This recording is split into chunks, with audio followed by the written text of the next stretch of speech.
अस्सलाम वालेकुम dear friend, this is me Akshay Kumar. यार्स उम्मीद करता हूँ आप सब खैर खैरियत से होंगे। यार्स आज का हमारा टॉपिक है इम्यूनोलॉजिकल डिसऑर्डर्स। इनके बारे में पढ़ेंगे कि इम्यूनोलॉजिकल डिसऑर्डर कैसे होता है, उनकी क्या क्या वजूहात होते हैं और किस तरह से होते हैं, इनके काज क्या होते हैं और इनका डायग्नोस क्या है, ट्रीटमेंट क्या है, प्रिवेंशन क्या है। तो डियर्स, अगर आप मेरे चैनल पे न्यू हो प्लीज़ सब्सक्राइब करें, बेल आइकन को दबाएं ताकि आने वाले जो भी मज़ीद नॉलेज होगी आप तक पहुंच सकें और आप भी इनसे कुछ न्यू चीज़ें सीख सकें। तो डियर्स, चलिए मेरे साथ लास्ट तक, अगर आपको कोई चीज़ समझ में नहीं आती है तो आप मुझे कमेंट करें, मैं इंशाल्लाह आपको उनका क्लियर आंसर समझाऊंगा और आप इंशाल्लाह लास्ट तक देखें, आपको सब समझ में आ जाएगा। चलते हैं टॉपिक की तरफ। Dears, immuno refers to immunity system means हमें कोई भी इम्यूनिटी सिस्टम के बारे में स्टडी करते हैं तो उनको बोलते हैं इम्यूनोलॉजिकल स्टडी। ठीक है, तो इनके डिसऑर्डर से मीन्स ये एक नॉर्मल इंसान वर्किंग कर रहा है अपनी रूटीन बेस में, उनमें कोई भी इम्यूनिटी सिस्टम में अगर कोई जरासीम आता है, पैथोजेंस आता है, सच लाइक आईजीजी, आईजीएम, कोई भी जरासीम आता है तो उनको हम क्लियर करने के लिए स्टडी करते हैं, उनको कहते हैं इम्यूनोलॉजिकल एंड स्टडी डिसऑर्डर्स। ठीक है, चलते हैं ऑब्जेक्टिव की तरफ। डियर्स, ऑब्जेक्टिव या एजेंडा, हमेशा ये याद रखो कि ऑब्जेक्टिव में ये चीज़ पाई जाती है कि इन टॉपिक के अंदर हम क्या क्या सीखेंगे और इन टॉपिक के अंदर कौन सी इम्पोर्टेंट पॉइंट्स हैं जिनको हमें इल्म में क्लियरेंस होगी। ठीक है, तो डियर्स, डिस्कस इम्यूनोलॉजिकल डिसऑर्डर, हम पढ़ेंगे इम्यूनोलॉजिकल डिसऑर्डर्स कौन से होते हैं, उनमें कौन कौन सी चीज़ें पाई जाती है। ठीक है, सेकंड पॉइंट्स हैं डायग्नोस, इनका क्या है, जो डायग्नोस्टिक वे हैं वो किस तरह से हम अप्लाई करते हैं। उनके second medical and surgical management, अगर किसी का इम्यूनिटी सिस्टम बूस्ट है या कोई पैथोजेंस आ गया उनको हम मेडिकल कैसे केयर करते हैं एंड सर्जिकल कैसे केयर करते हैं। ठीक है, उनकी मैनेजमेंट कंप्लीट हम सीखेंगे नीचे स्टेप बाय स्टेप। और third one main important points है जो नर्सिस के हवाले से, जो नर्स है अगर किसी पेशेंट को इम्यूनोलॉजिकल सिस्टम बूस्ट है उनकी असेसमेंट कैसे करेंगे, उनकी प्लानिंग कैसे करेंगे, उनकी इम्प्लीमेंटेशन कैसे करेंगे, उनका इवोल्यूशन कैसे करेंगे, फाइनली उनको केयर कैसे देंगे ताकि उनको इम्यूनोलॉजिकल डिसऑर्डर से हम क्लियरेंस कराएं।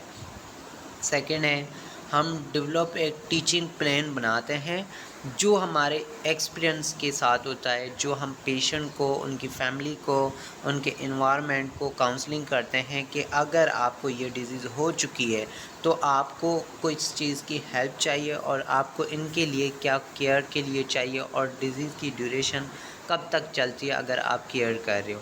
उनके बाद में इनमें कौन सी अमूमन डिज़ीज़ पाई जाती है, एचआईवी है, एड्स के नाम से पहचाना जाता है। सेकंड है हाइपर सेंसिटिविटी है, ठीक है, या ऑटो इम्यूनिटी डिसऑर्डर से। तो डियर्स, लिम्फेटिक सिस्टम है किन चीज़ों पे मुश्तमिल होता है, इनके कंसिस्ट किस चीज़ों पे होता है, ये तीन चीज़ों पे कंसिस्ट होता है। एक होता है लिम्फेटिक वेसल्स होती है, लिम्फेटिक टिश्यूज़ होते हैं या लिम्फाइड ऑर्गन्स होता है। तीन चीज़ें मिलकर पूरा लिम्फेटिक सिस्टम हमारा चलाते रहते हैं। ठीक है, लिम्फेटिक सिस्टम के बारे में आगे पढ़ते हैं। Lymphoid tissue डिफ्यूजली located through out body in all organ, जो लोकेटेड होते हैं पूरी बॉडी में, ठीक है, किसी ऑर्गन में होते हैं। ठीक है, contain germinal centres with different population of B lymphocytes. अब डियर, बी लिम्फोसाइट्स कोई न्यू चीज़ आ रही है, आपको इनके बारे में आगे मैं बताता हूँ। हाउस माइक्रोफेज, ठीक है, उसके बाद में फंक्शन हाउस डिफेंस। सेकेंड है लिम्फाइड्स ऑर्गन, कौन कौन से ऑर्गन से जो लिम्फाइड सिस्टम इन्वॉल्व में होते हैं। एक लिम्फाइड नोड से है, स्प्लीन है, थाइमस है, टॉन्सिल्स है। ठीक है, फंक्शन इनका क्या होता है, होस्ट डिफेंस, ठीक है, eliminate abnormal sick aged cancerous cell and pathogen, जो हमारे अंदर जरासीम आते हैं उनको बचाव के लिए काम करते हैं। लिम्फाइड ऑर्गन है पूरा, माइक्रोफेज की पिक्स हैं, इनमें कैसे इफेक्ट होता है क्लियर्स वर्ड में। अगर लिम्फेटिक सिस्टम में डिस्टर्बेंस आती है तो क्या होता है, सॉइलिन हो जाता है lymph nodes and expensive in the number of lymphocytes, जो लिम्फोसाइट्स की सिक्रेशन है वहाँ पे बढ़ जाएगी और वहाँ पे उस एरिया पे सोजन होगी। फॉर एग्जांपल हमारे टॉन्सिस हुए हैं गले के अंदर, तो उन जगह की एरिया जो होगी वो पूरी बढ़ जाएगी, ठीक है। उनके साथ साथ वहाँ पे जो लिम्फोसाइट्स होंगे उनकी ग्रोथ बढ़ जाएगी। लिम्फाइट्स ऑर्गन कौन से? स्प्लीन है, site of immune surveillance and response. हमारा जो स्प्लीन है वो इम्यूनिटी सिस्टम को सर्विलेंस करता है एंड रेस्पॉन्स रिमूव करता है debris, foreign matters, toxic bacteria, virus, old cells ready subject to rupture, mechanical trauma, ठीक है। उनके बाद में टॉन्सिलाइटिस है। टॉन्सिलाइटिस की पूरी हिस्ट्री है, टॉन्सिलाइटिस कैसे आते हैं। सेकंड हम जाते हैं इम्यूनिटी सिस्टम की तरफ। डियर्स, इम्यूनिटी सिस्टम की इजी वर्ड्स में आपको समझने के लिए ये हैं कि इम्यूनिटी सिस्टम हमारे अंदर एक अल्लाह ताला ने ऐसी नेचर रखी है, जो सिस्टम के अंदर एक इम्यूनिटी सिस्टम होता है जो पूरी बॉडी को किसी जरासीम को बचाने के लिए वो पूरा सरवाइव करता रहता है, ठीक है। सच लाइक हम छोटा सा एक मिसाल लें, हमारी कहीं से भी ट्रैफिक पुलिस में रश होती है, हम देखते हैं, तो उनको बचाने के लिए हम कम्युनिटी को बचाने के लिए हम सोर्स का यूज़ करते हैं, लाइक ट्रैफिक पुलिस का यूज़ करते हैं, पुलिस का, हम किसी भी मसले में मसाइल में फंसे होते हैं, ठीक है। तो सेम लाइक है, अगर आप लिम्फोटिक सिस्टम समझने के लिए आपको सिर्फ इतना जानना चाहिए इस एग्जांपल से कि इम्यूनिटी सिस्टम हमारा ट्रैफिक पुलिस की तरह काम करता है। अगर कहीं से भी कोई जरासीम आ जाता है, कोई ख़तरे की बात आ जाती है, उनको रोकने के लिए जो काम करता है वो इम्यूनिटी सिस्टम ही काम करता है। The immune system function is the body defence, ठीक है, मैकेनिज़्म अगेंस्ट इन्वेजन। कोई भी जरासीम आता है उनको बचाने के लिए जो फंक्शन करता है, ठीक है, वो इम्यूनिटी सिस्टम है। उनके बाद में the immunity refers to body specific protective response in dividing foreign agent organism। कोई भी फॉरेन एजेंट्स आता है उनको बचाने के लिए ऑर्गेनिज्म काम कर रहे हैं, उनको हम कहेंगे इम्यूनिटी सिस्टम, ठीक है। Immune function is affected by age, by variety and other factor. जो इम्यूनिटी सिस्टम है वो डिपेंड करता है हमारी एज पे, हमारे इम्यूनिटी सिस्टम पे, ठीक है। लाइक बच्चों में इम्यूनिटी सिस्टम इतना स्ट्रांग नहीं होता है, ठीक है, चाइल्ड में, तो उनके लिए हम जो यूज़ करते हैं मेडिकेशन वगैरह वो सेपरेट होती है। अगर एजिड में होता है, लाइक आपने देखा होगा कि एक बच्चे को नमोनिया हुआ है या उनको कोई इफ़ेक्ट हुआ है, कोई मलेरिया, टाइफाइड, डेंगू, तो सेकंड को इजी ट्रांसमिट होता है, इसलिए कि उनका इम्यूनिटी सिस्टम वीक होता है, ठीक है। सेंट्रल नर्वस सिस्टम से फंक्शन करता है, इमोशनली स्टेटस है, मेडिकेशन है, स्ट्रेस इलनेस है, ट्रामा एंड सर्जरी है, dysfunction involve immune system occur cross the life span, ठीक है। चलते हैं सेकंड स्लाइड पे। इनकी एनाटॉमी क्या है, इम्यूनिटी सिस्टम की एनाटॉमी कहाँ है, कैसे वो अपना फंक्शन करता है, या उनकी स्ट्रक्चर पढ़ेंगे। तो immunity system is compromise cell and molecules with specialised role in defending against infection and invasion other organism. जो इम्यूनिटी सिस्टम है वो पूरा का पूरा हमारे डिफेंस मैकेनिज्म में काम करता है, हमारे ऑर्गन की बचाव के लिए काम करता है। It major component including bone marrow, ठीक है। इनके मेजर जो कंपोनेंट्स हैं वो इंक्लूड कहाँ पे होते हैं, बोन मेरो के अंदर होते हैं, such like white blood cells हैं produce by bone marrow and lymphocyte tissue. जो WBC है वो बनाते हैं हमारे बोन मेरो के अंदर और लिम्फाइड टिश्यू के अंदर, ठीक है। Lymphoid tissue including lymph glands, ठीक है। लिम्फाइड जो टिश्यू है वो कहाँ पे होते हैं, लिम्फ ग्लैंड्स के अंदर होते हैं।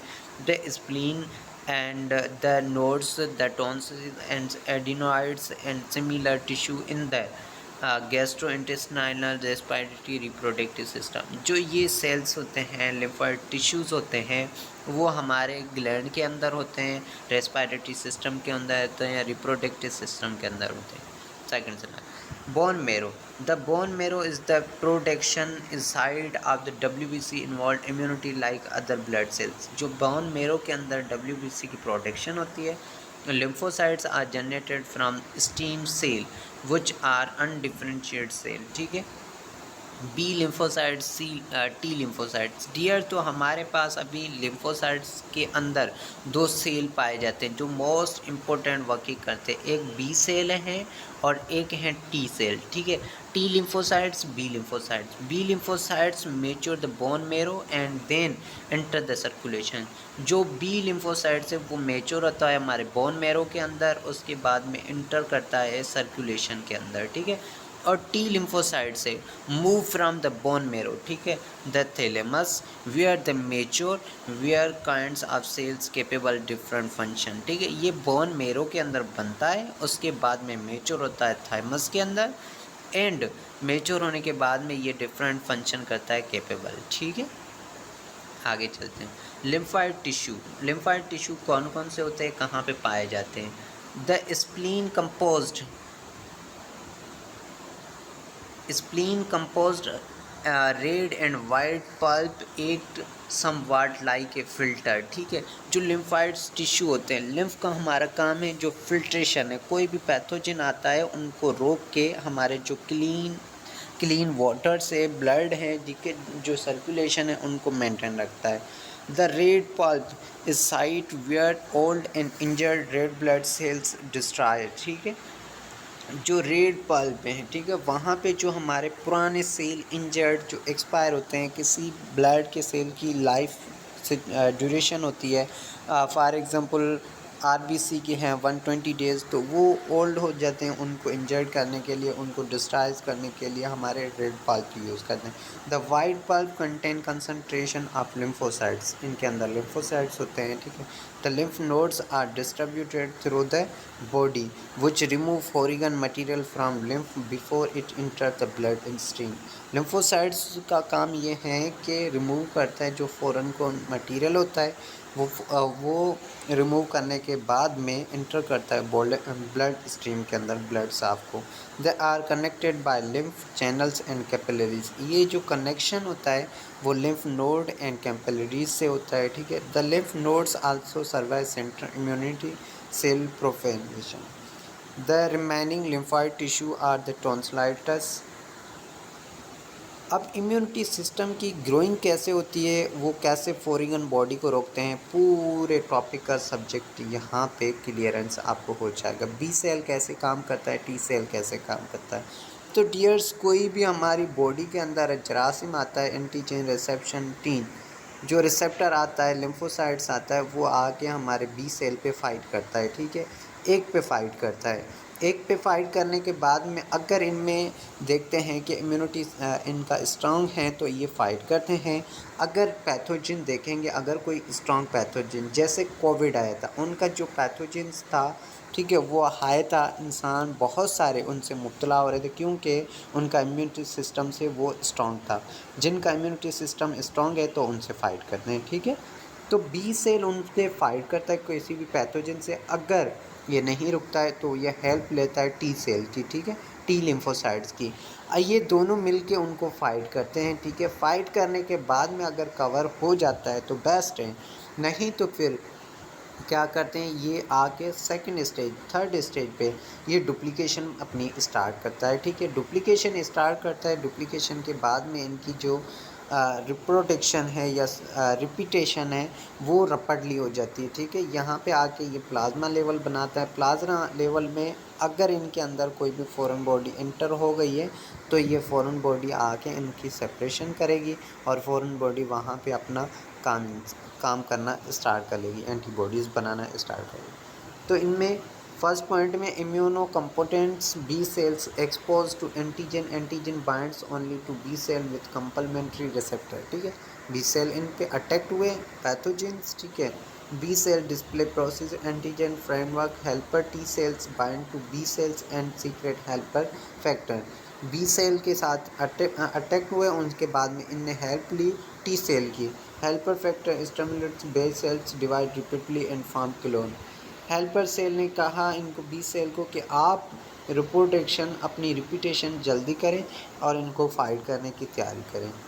सम cells of clone become memory B cells most differentiate into plasma cells. इनने डिफरेंशिएट किया, कुछ सेल के अंदर प्लाज्मा लेवल के अंदर सिर्फ बी सेल्स आ रहे हैं, एक के अंदर जो पैथोजेंस हैं वो इंटर हो गया सीक्रेट एंटीबॉडी, ठीक है। चलते हैं सेकंड। एंटीबॉडीज़ एंड एंटीजीन्स कैसे काम करते हैं, उनकी शेप किस तरह की होती है।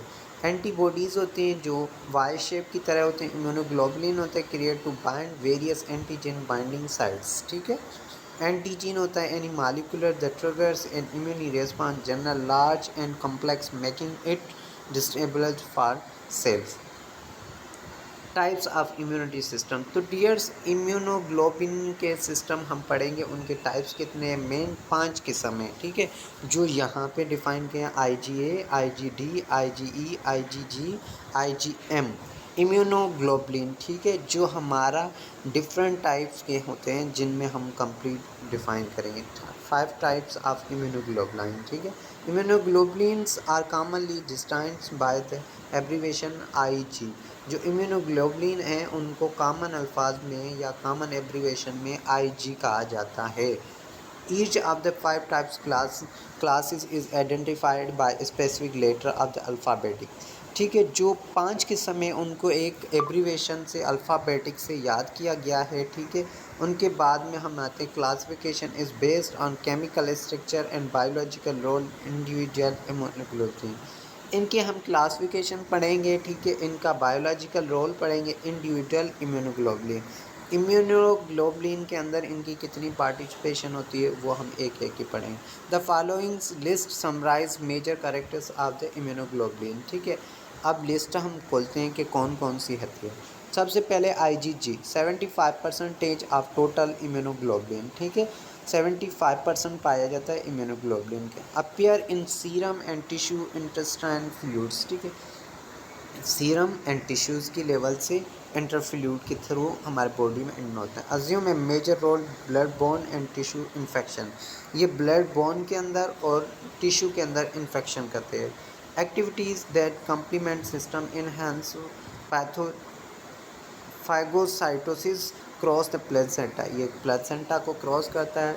सेकंड है IgA 15% टोटल इम्यूनोग्लोबुलिन है, appears to body fluid blood saliva tears breast milk and pulmonary gastrointestinal prostatic and vaginal secretion, ठीक है, इनके थ्रू ये अपियर्स होता है, ठीक है, लाइक सलेवा है, ब्लड है, ब्रेस्ट मिल्क है, पल्मोनरी गैस्ट्रोइंटेस्टाइनल है, इनके तरह।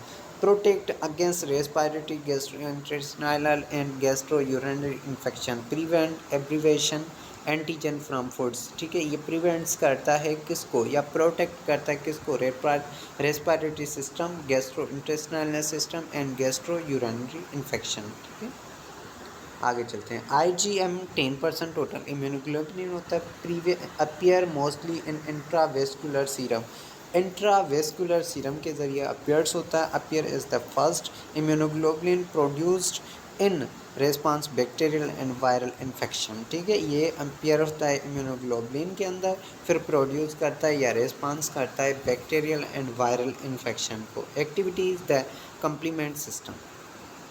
थर्ड है हमारे पास IgD 0.2% टोटल इम्यूनोग्लोबुलिन होता है, अपीयर्स होता है small amount in serum, serum की लिहाज से अपीयर होता है, possibly influence B lymphocyte differentiation but role in nuclear, ठीक है।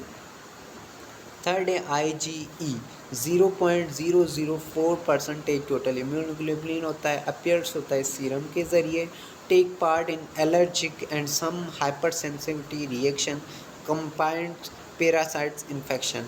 डियर्स, कभी आपकी स्किन का मसला हुआ हो, आपने देखा होगा कि डॉक्टर ने आपको प्रिस्क्राइब किया होगा या किसी फैमिली मेम्बर्स को, या आगे जाके आपको इल्म में होना चाहिए कि किसी को कोई एलर्जी होती है, ठीक है, उनके लिए हम जो टेस्ट कराते हैं वो IgE होती है, जिनमें हमें पता चलता है कि एलर्जिक कोई भी हाइपर सेंसिटिविटी कोई भी पार्ट्स हैं, कोई भी पैथोजन से उनने इन्फेक्ट किया है या पैरासाइटिक ने इन्फेक्शन किया है, तो उनके हम पहचान के लिए IgE टेस्ट करवाते हैं। सेकंड वन है ग्लॉसरी है, एंटीबॉडी क्या होता है, एंटीजन क्या होता है, B सेल्स क्या होता है, ठीक है। A protein substance developed by the body in response interacting with specific antigen, antibodies होता है जो हमारे एंटीजन के फाइट करने के लिए, इंटरेक्ट करने के लिए स्पेसिफिक बनाया जाता है। Antigen substance that induce the protection of antibodies, जो एंटीजीन होता है ये सब्सटेंस होता है, इंड्यूस करता है प्रोटेक्शन ऑफ एंटीबॉडीज़ को। B cells that important in producing circulating antibodies, ठीक है। ये प्रोड्यूस क्या करता है? Circulating antibodies. Circular immune response, the immune system third line of defence, जो हमारा इम्यूनिटी सिस्टम है थर्ड लाइन ऑफ डिफेंस है, involving the attack pathogen by T cells, attack करता है टी सेल्स के हिसाब से। कंप्लीमेंट्स series of enzymatic protein in the serum that when activated destroy bacteria and other cells, ठीक है।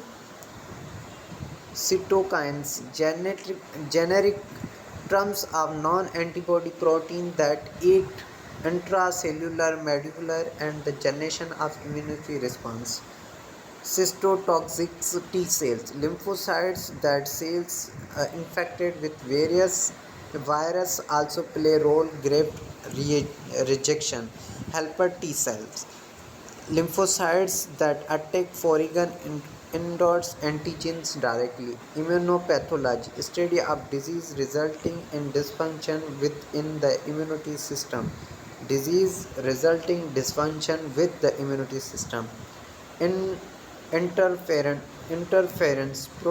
protons formed when cells are exposed to viral foreign antigens, capsules, activity others component of immunity systems. Lymphokinase substance clears by sensitized lymphocytes when they contain specific antigen.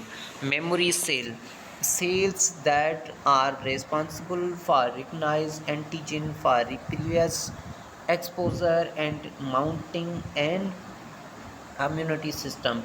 Nil lymphocytes, stem cells, procedure of all blood cells resides primarily in bone marrow. Suppressor T cell, lymphocyte T cells. Immune function defence and response, जो हमारे immunity system में immunity function है वो defence कैसे करता है या response कैसे करता है। There are two general type of immunity, natural intake and acute adaptive, ठीक है। एक होता है नेचुरल एंड अक्यूट एडाप्टिव, ठीक है।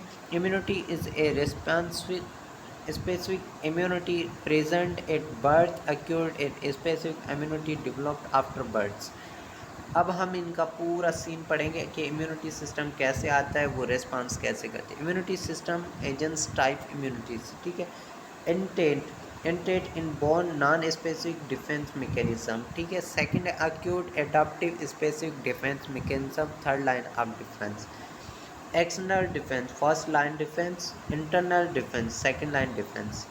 Physical barrier, skin, mucus, nasal hairs, ठीक है। Chemical barriers, oil and sweat by sebaceous gland, stomach acid, low pH, gastric juices, serum.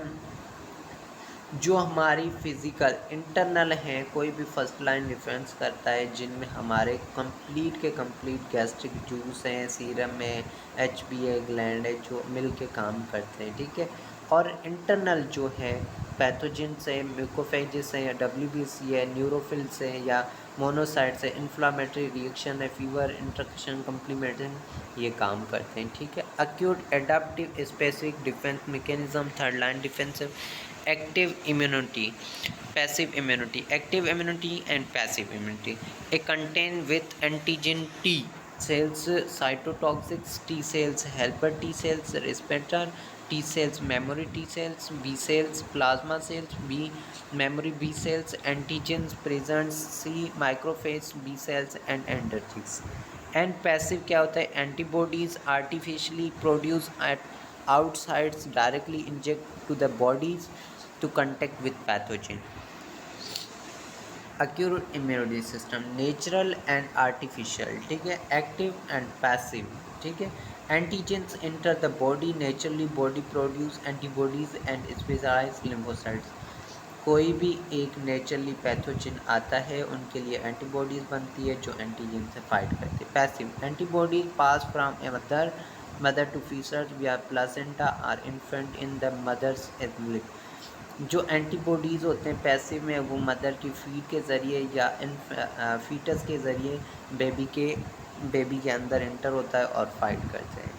और artificial activities, antigen are introduce in vaccine, body produce antibodies and specialised lymphocytes. अगर किसी को infection हो गया है, antigen हम अप्लाई करते हैं वैक्सीन के ज़रिए उनको किल करने के लिए, उनको स्प्लाइस करने के लिए। Passive performs antibodies and immunity serums introduced in body by injection, ठीक है।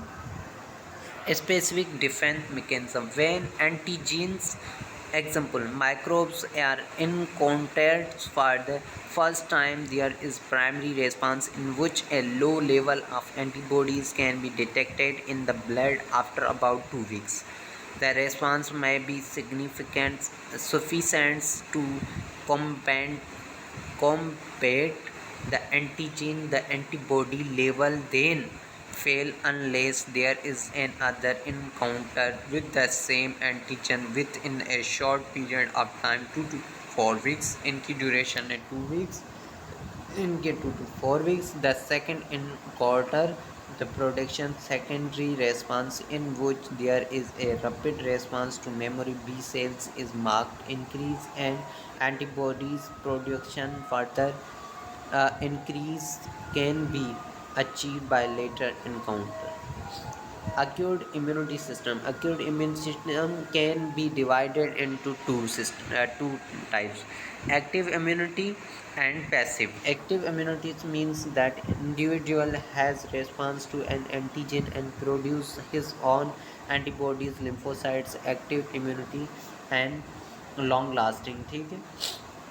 Passive immunity means the individual is given antibodies produced by someone else. The antibodies are taken, destroyed, and unless lymphocytes are stimulated, passive instruments shall last.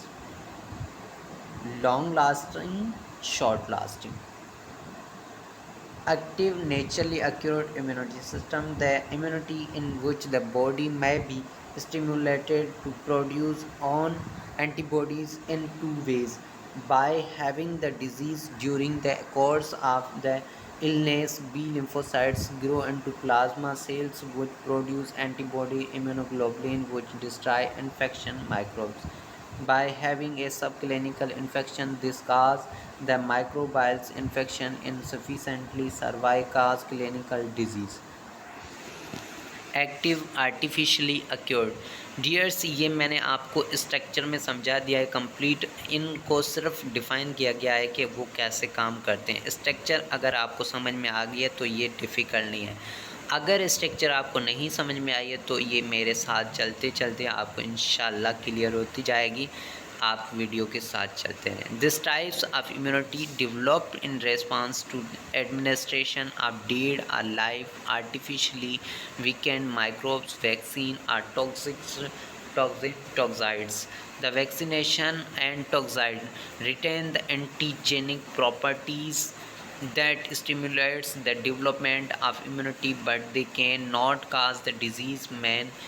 Many microbial disease can be prevented by artificial immunity system. Passive natural acute immunity. In this type of immunity is acquired before birth by the passage of maternal antibodies cross the placenta to fetus and the baby in breast milk. ठीक है। The variety of different antibodies provided depend on the mother's activities immunities. The baby lymphocytes are not stimulated and the immunity is short life. Passive artificially acquired. Autoimmune disorder, किसी इंसान के अंदर खुद ब खुद कैसे इम्यूनिटी सिस्टम की disorders आते हैं। Development of antibodies that are unable to distinguish antigen of internal cells. कोई भी हमारे अंदर में अंदरूनी, ठीक है, एंटीबॉडीज़ हैं, उनके अंदर डिस्टेंस आ जाता है जो एंटीजन के अंदर या एंटीजन के अंदर फाइट नहीं कर सकते। Body makes antibodies and T cells against itself and attack on tissues. Classification of autoimmune disease, organ specific system, ठीक है। Insulin depending diabetic mellitus IDDM type 1 grave disease है। Myasthenia grave disease है। Multiple sclerosis है। Systemic में क्या आता है? Systemic lupus erythematosus rheumatoid arthritis. Grave disease, it is a clinical disorder in which excessive output of thyroid hormones, ठीक है, जब हमारे थायराइड हार्मोन की एक्सेसिव सिक्रेशन हो जाती है, cause by abnormal stimulation of the thyroid gland, ठीक है, the circulating immunoglobulin lead to hyperthyroidism या thyrotoxicosis incidence of 5 to 80 cases, 50 to 80 cases. Population 1 lakh population year, female to male ratio of 8,8.1. Effector mechanism involve auto-reactive B and T cells against thyroid stimulating hormone TSH, thyroid stimulating hormone receptor, toxoid receptor, thyroid products. Second हमारे पास disease हैं grave disease, ठीक है। इनके symptom क्या होती है? Fatigue, heat intolerance, weight loss, anxiety, restlessness, insomnia means नींद नहीं आना, पैथो ऑप्थेल्मोपैथी, ठीक है। उसके बाद में लेबोरेटरी डायग्नोज क्या करेंगे हम? फ्री T3 टेस्ट कराएंगे, ट्रायोडाइथ्राइनाइन, एंटीफोटोक्साइन सीरम लेवल, ठीक है। ये एक टेस्ट होती है। पहले हम TSH, thyroid stimulating hormone test कराते हैं, उनके बाद में हम कराते हैं T3 T4 thyroid stimulating hormone, thyroid stimulating hormone troponin receptor antibody. अगर इनकी ट्रीटमेंट हमें देनी है तो कौन सी देते हैं? एंटी थायराइड ड्रग्स देते हैं, मिथोनोजोल, टेपाजोल। इनके सिम्टम में थायराइड अगर डिजीज़ होती है किसी को तो फिर इनके आइज़ देख रहे हैं इस तरह से आपको सिम्टम आएंगे।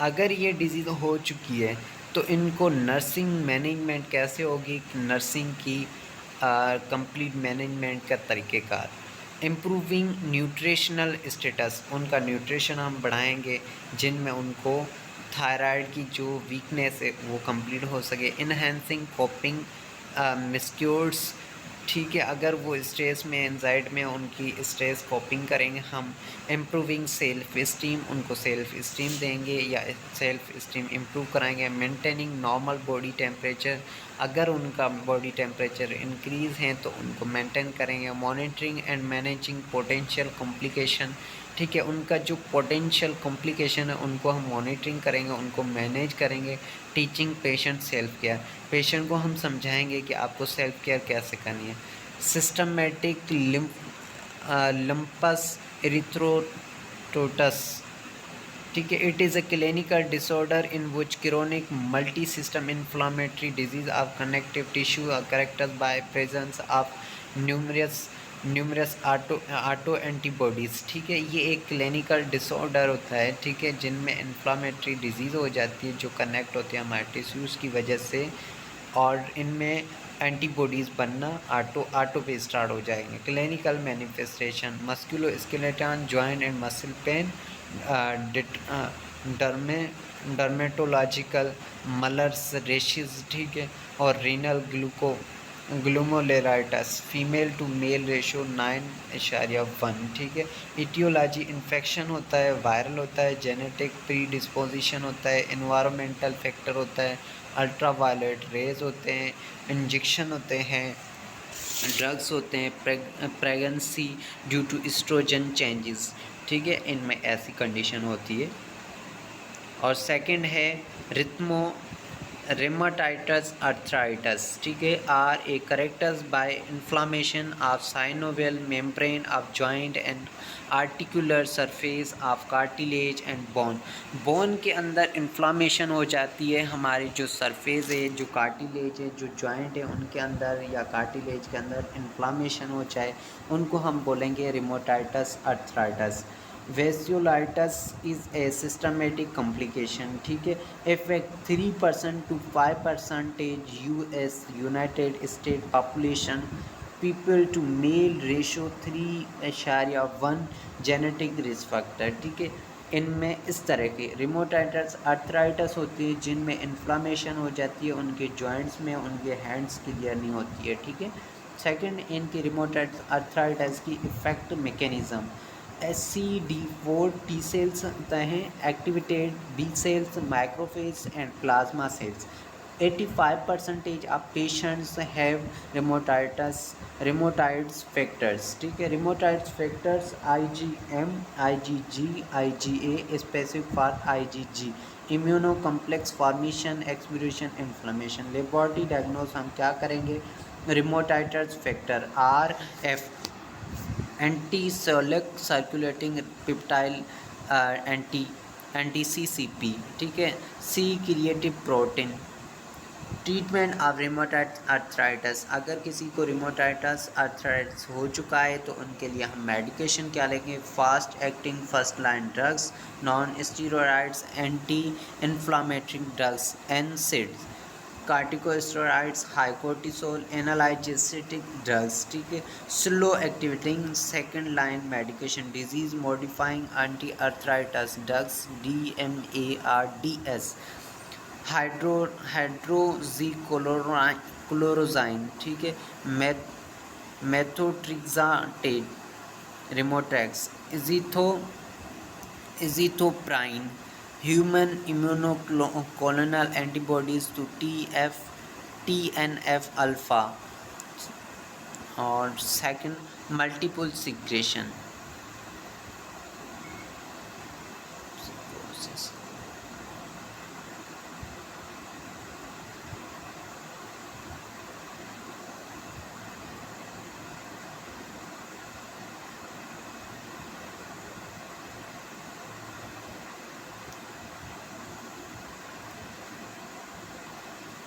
पार्किंसन डिजीज़, ठीक है। पार्किंसन डिजीज़ क्या होती है? A progressive neurological disease that involves area of brain that control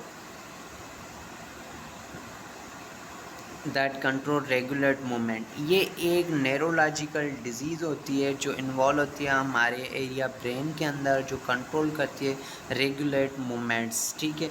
etiology and pathophysiology क्या है? आइडियोपैथिक होती है, डिक्रीज डोपामिन्स होता है, इन्फेक्शन होता है, इंजेक्शन ऑफ ड्रग्स, एंटी आर्ट्रियोकोर्सिलोसिस, ठीक है। क्लिनिकल मैनिफेस्टेशन, ट्रीमर्स होता है, रेगुलर इन्वॉल्ट्री ट्रेम्बलिंग होता है, occur first in the distal portion of an extremity especially in wrist, rigidity, difficulty in handwriting, depression, personality changes। Treatment है enhancing dopamine transmission by increasing amount of dopamine available and reducing cholinergic activity, given stimulus dopamine receptor directly। Nursing intervention, suppression of and teaching about medication and administration, information about the side effects that might occur and how to handle these। Patient need adequate physical therapy, maintain maximal joint function and range of motion, improve posture and gait।